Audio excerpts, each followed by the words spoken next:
O Robertinho, a gente está Hum. acompanhando nas últimas horas, né?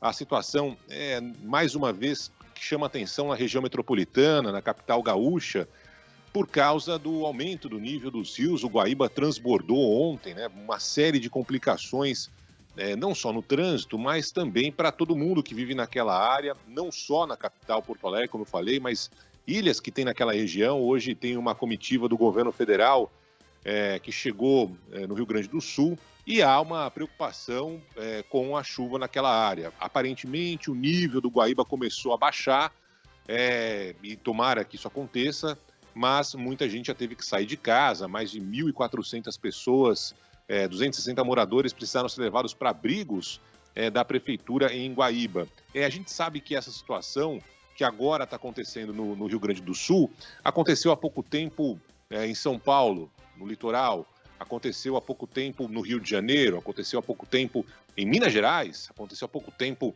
na Bahia, aconteceu há pouco tempo em qualquer lugar do Brasil. Ou seja, o Brasil sempre foi conhecido, né? Muita gente falava isso.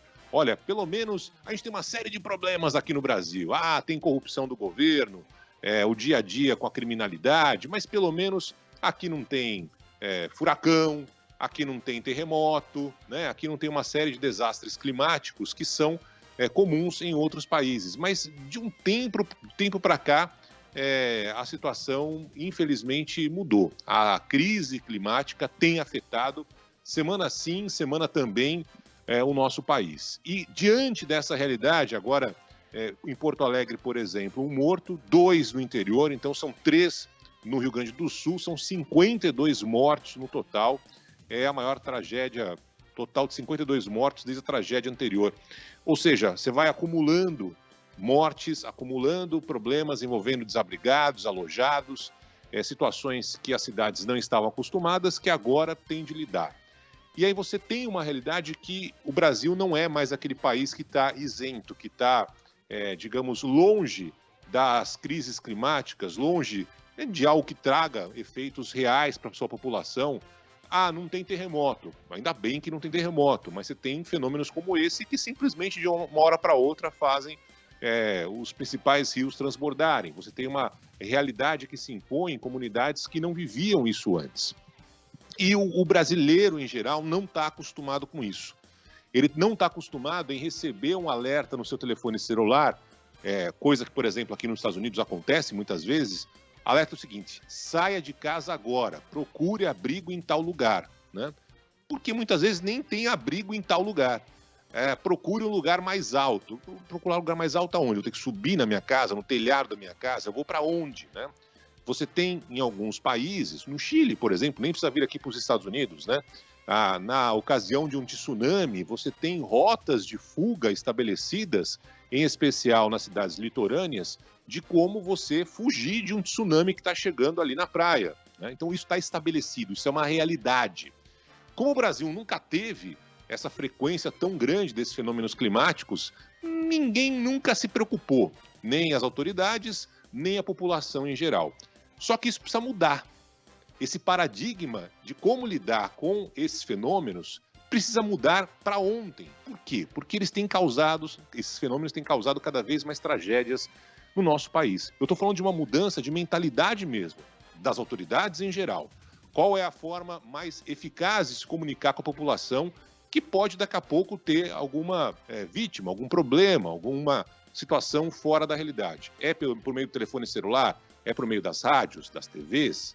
Aqui nos Estados Unidos se faz tudo ao mesmo tempo. Você recebe um comunicado no seu celular, na rádio, na TV, no seu carro que você estiver dirigindo, e os comunicados são muito diretos, do tipo: não saia de casa, ou saia de casa, né? É muito direto assim: procure tal lugar. Por quê? Porque tem um fenômeno se aproximando e ninguém sabe se alguém pode ser vítima desse fenômeno. Essa realidade ainda está um pouco distante do Brasil, tanto nessa comunicação, porque muitas vezes não tem nem essa precisão que nem tem aqui ou em outros lugares, e mesmo na forma de agir. Eu estava vendo uma imagem, por exemplo, de um senhor que estava vendo todos os seus bens da casa boiando, ele estava quase se afogando, e ele não queria largar a casa dele ali. Enfim, é complicado mesmo. Evidência não quer sair da sua casa. Tem o risco de você perder tudo, tem o risco de ser assaltado, né? Tem vários riscos. Mas, puxa vida, o que interessa é você estar vivo. Depois você corre atrás, busca de alguma forma se recuperar, tenta uma ajuda do governo federal, do governo estadual, do governo municipal, enfim. Mas a mentalidade das autoridades, primeiro, nesses alertas. Segundo, qual é a alternativa? Para onde eu vou? Eu saio da minha casa e vou para onde? Qual é a rota de fuga pré-estabelecida? Não existe. Não tem, né? E mesmo a população em geral.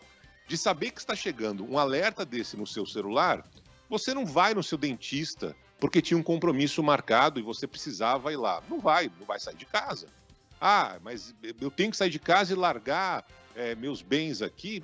Pega o bem de valor, o que é? Tua filha, teu filho, cachorro, a galinha, sei lá, e sai correndo, porque há um risco ali de acontecer uma tragédia. Então, está demorando para o Brasil em geral, de uma vez por todas, saber que ele não está mais ileso, que ele não está mais sozinho numa realidade que até pouco tempo atrás existia, de não ter esses fenômenos que matam.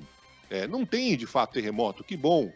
Não tem o furacão tradicional e tal, que bom, mas tem fenômenos que estão matando cada vez mais.